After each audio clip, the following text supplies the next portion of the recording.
Ticket ಕೊಡದೇ ಇದ್ರೆ ರಾಜೀನಾಮೆ ಅಂತ ಜಮೀರ್ ಹೇಳಿದ್ದಾರೆ. ಆದ್ರೆ ಅವರ ಮಾತಿಗೆ ಸೊಪ್ಪು ಹಾಕಿಲ್ಲ ಅಂತ ಪರಿಷತ್ ವಿಪಕ್ಷ ನಾಯಕ ಛಲವಾದಿ ನಾರಾಯಣಸ್ವಾಮಿ ವ್ಯಂಗ್ಯವಾಡಿದ್ದಾರೆ. ಬೆಂಗಳೂರಿನಲ್ಲಿ ಮಾತನಾಡಿದ ಅವರು, ಸುರ್ಜೇವಾಲಾ ಟಿಕೆಟ್ ಕೊಟ್ಟು ಹೋಗಿ ಅಂತ ಹೇಳಿದ್ದಾರೆ. ಹಿಂದೆ ಕಾಂಗ್ರೆಸ್ ಗೆದ್ದಿರುವಂತಹ ಜಿಲ್ಲೆಗಳಲ್ಲಿ ಮುಸ್ಲಿಮರಿಗೆ ಟಿಕೆಟ್ ಅನ್ನ ಕೊಡ್ತಾ ಇದ್ರು.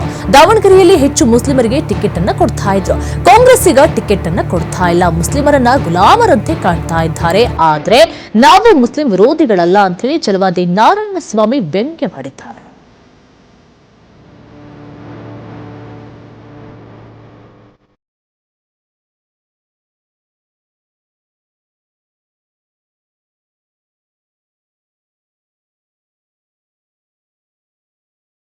ಸಿಎಂ ಬದಲಾವಣೆ ಚರ್ಚೆ ನಡುವೆ ಎಐಸಿಸಿ ಪ್ರಧಾನ ಕಾರ್ಯದರ್ಶಿ ಕೆಸಿ ವೇಣುಗೋಪಾಲ್ ಯಾವುದೇ ಬದಲಾವಣೆ ಇಲ್ಲ ಎಂದಿರುವುದು ಹಲವು ಚರ್ಚೆಗಳಿಗೆ ಕಾರಣವಾಗಿದೆ.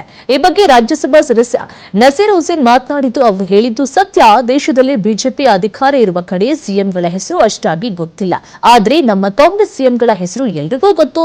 ಸಿದ್ದರಾಮಯ್ಯ, ರೇವಂತ್ ರೆಡ್ಡಿ, ಸುಕ್ಕು ಅವರು ಗೊತ್ತು. ಪಾಪ್ಯುಲರ್ ಪವರ್ಫುಲ್ ಸಿಎಂಗಳು ನಮ್ಮವರು. ಎಲ್ಲ ಗ್ಯಾರಂಟಿ ಎಫೆಕ್ಟ್ ಆಗುವಂತಹ ರೀತಿ ಇಂಪ್ಲಿಮೆಂಟ್ ಮಾಡಿದ್ದಾರೆ. ಹೈಕಮಾಂಡ್ ಎಲ್ಲ ನಿರ್ಧಾರವನ್ನ ತೆಗೆದುಕೊಳ್ಳುತ್ತೆ. ಹೈಕಮಾಂಡ್ ಏನು ನಿರ್ಧಾರವನ್ನ ತೆಗೆದುಕೊಳ್ಳುತ್ತೆ ಅನ್ನೋದು ಯಾರಿಗೂ ಗೊತ್ತಿಲ್ಲ ಅಂತ ನಸೀರ್ ಹುಸೇನ್ ಹೇಳಿದ್ದಾರೆ.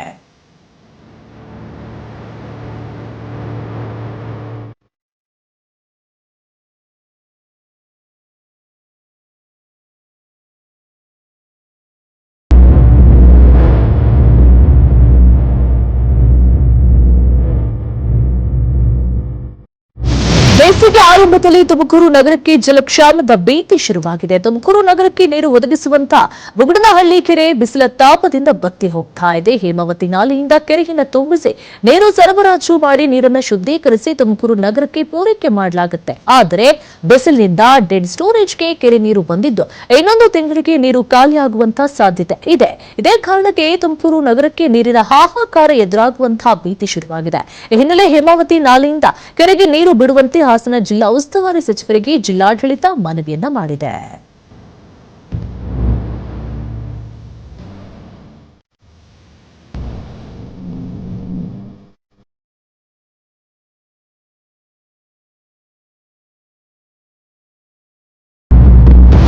ಗಿರಿನಾಡು ಯಾದಗಿರಿಯ ಬೆಟ್ಟಗುಡ್ಡಕ್ಕೆ ದಂಧೆಕೋರರು ಕಲ್ಲು ಹಾಕಿರುವಂತಹ ಆರೋಪ ಕೇಳಿ ಬಂದಿದೆ. ಶಹಾಪುರ ತಾಲೂಕಿನ ವೆಗೋತಹಳ್ಳಿಯಲ್ಲಿ ಹಾಡಹಗಲಿ ಅಕ್ರಮವಾಗಿ ಬೆಟ್ಟಗುಡ್ಡ ಅಗೆದು ಅಕ್ರಮವಾಗಿ ಮಣ್ಣು ಸಾಗಾಟ ಮಾಡ್ತಾ ಇದ್ದು, ದುಷ್ಕರ್ಮಿಗಳ ಮಣ್ಣು ದಂಧೆಗೆ ಅಧಿಕಾರಿಗಳಿಂದಲೇ ಬೆಂಬಲವಿದೆ ಅಂತ ಆರೋಪವನ್ನು ಮಾಡಲಾಗ್ತಾ ಇದೆ.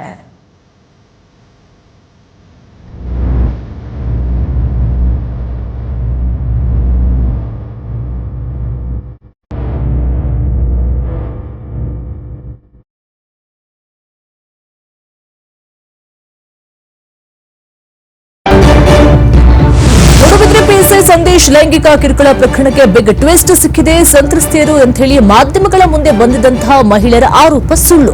ವೈರಲ್ ಆಗಿರುವಂತಹ ವಿಡಿಯೋ ಮತ್ತು ವಿಡಿಯೋಗಳು ಅಸಲಿ ಅಂತ ಮಂಗಳೂರು ಕಮಿಷನರ್ ಸುಧೀರ್ ಕುಮಾರ್ ರೆಡ್ಡಿ ಸ್ಫೋಟಕ ಮಾಹಿತಿಯನ್ನು ಕೊಟ್ಟಿದ್ದಾರೆ. ಕೇವಲ ಅಸಭ್ಯ ವರ್ತನೆ ಮತ್ತು ಇಲಾಖೆಯ ಶಿಸ್ತು ಉಲ್ಲಂಘನೆ ಹಿನ್ನೆಲೆ ಇನ್ಸ್ಪೆಕ್ಟರ್ ಸಂದೇಶ್ಗೆ ಅಮಾನತು ಶಿಕ್ಷೆಯನ್ನು ವಿಧಿಸಲಾಗಿದೆ. ದೂರುದಾರರ ಸುಮತಿ ನಾಯಕ್ ಮತ್ತು ಅವಿತಾ ಮಿನೆಸೇಜ್ ಲೈಂಗಿಕ ಕಿರುಕುಳ ಆರೋಪವ ಸುಳ್ಳು. ಇನ್ಸ್ಪೆಕ್ಟರ್ ಮಾಡಿದಂತ ಹಳೆಯ ತಪ್ಪುಗಳನ್ನ ಅಸ್ತ್ರವಾಗಿ ಬಳಸಿ ಈಗ ಆರೋಪವನ್ನ ಮಾಡ್ತಾ ಇದ್ದಾರೆ ಅಂತ ಹೇಳಿ ಪ್ರಕರಣದ ಊಹಾಪೋಹಗಳಿಗೆ ಕಮಿಷನರ್ ತೆರೆ ಎಳೆದಿದ್ದಾರೆ.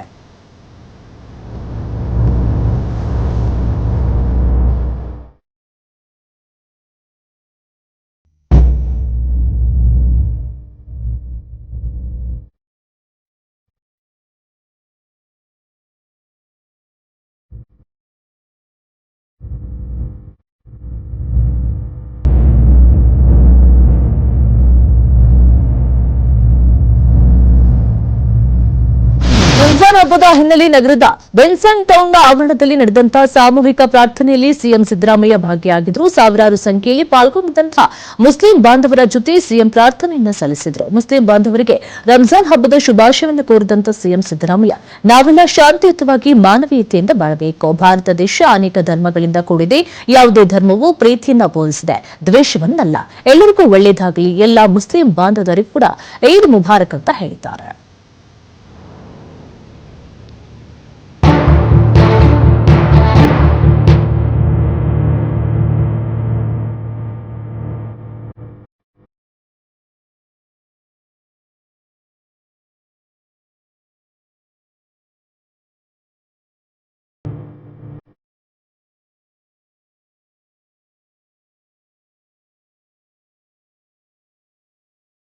ಅನುಮತಿ ಪಡೆಯದೆ ಆಟವಾಡ್ತಿದ್ರು ಅಂತ ಹೇಳಿ 7 ವಿದ್ಯಾರ್ಥಿಗಳ ಮೇಲೆ ಮನಸ್ಸಾಕ್ಷಿ ಹಲ್ಲೆ ಮಾಡಿರುವಂತಹ ಘಟನೆ ಚಿಕ್ಕಮಗಳೂರು ಜಿಲ್ಲೆಯ ಕೊಟ್ಟಿಗೆಹಾರ ಸಮೀಪದ ತರುವಿ ಗ್ರಾಮದ ಏಕಲವ್ಯ ವಸತಿ ಶಾಲೆಯಲ್ಲಿ ನಡೆದಿದೆ. ವಸತಿ ಶಾಲೆಯ ಪ್ರಿನ್ಸಿಪಾಲ್ ಸತೀಶ್, ಸಿಬ್ಬಂದಿ ಶುಭಂ ವಿರುದ್ಧ ಹಲ್ಲೆ ಆರೋಪ ಕೇಳಿ ಬಂದಿದೆ. ವಿದ್ಯಾರ್ಥಿಗಳನ್ನ ರೂಮ್ನಲ್ಲಿ ಕೋಡಿ ಹಾಕಿ ಬಾಸಂಗೆ ಬರುವಂತೆ ತಿಳಿಸಿದ್ದಾರೆ.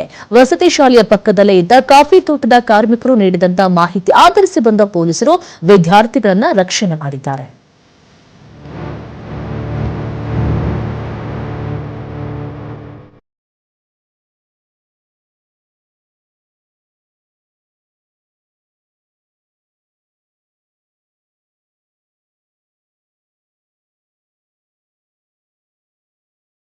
ನೀರಾನೆ ದಾಳಿಗೆ ಪಶುವೈದ್ಯ ದಾರುಣವಾಗಿ ಮೃತಪಟ್ಟಿರುವಂತಹ ಘಟನೆ ಶಿವಮೊಗ್ಗದ ತಾವರೆಕೊಪ್ಪ ಹುಲಿ ಮತ್ತು ಸಿಂಹಧಾಮದಲ್ಲಿ ನಡೆದಿದೆ.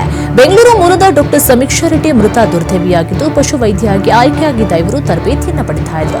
ಮೃಗಾಲಯದ ಆಸ್ಪತ್ರೆಗೆ ಸನ್ ಕೌನರ್ ಹಕ್ಕಿಯ ಚಿಕಿತ್ಸೆಗಂತೇಳಿ ತೆರಳಿದಂತಹ ಡಾಕ್ಟರ್ ಸಮೀಕ್ಷಾ ಗರ್ಭಿಣಿ ನೀರಾನೆಯ ದೇಹದ ಉಷ್ಣತೆಯನ್ನ ಥರ್ಮಲ್ ಕ್ಯಾಮೆರಾ ಮೂಲಕ ಪರೀಕ್ಷಿಸಲು ಅದರ ಆವರಣದವರೆಗೆ ಹೋಗಿದ್ರು. ಈ ವೇಳೆ ನೀರಾನೆ ಏಕಾಏಕಿ ದಾಳಿಯನ್ನು ನಡೆಸಿದೆ. ಇನ್ನು ಮೃತ ವೈದ್ಯ ಸಮೀಕ್ಷಾ ರೆಡ್ಡಿ ಸಾವಿಗೆ ಅರಣ್ಯ ಸಚಿವ ಈಶ್ವರ್ ಖಂಡ್ರೆ ಸಂತಾಪ ಸೂಚಿಸಿದ್ದಾರೆ.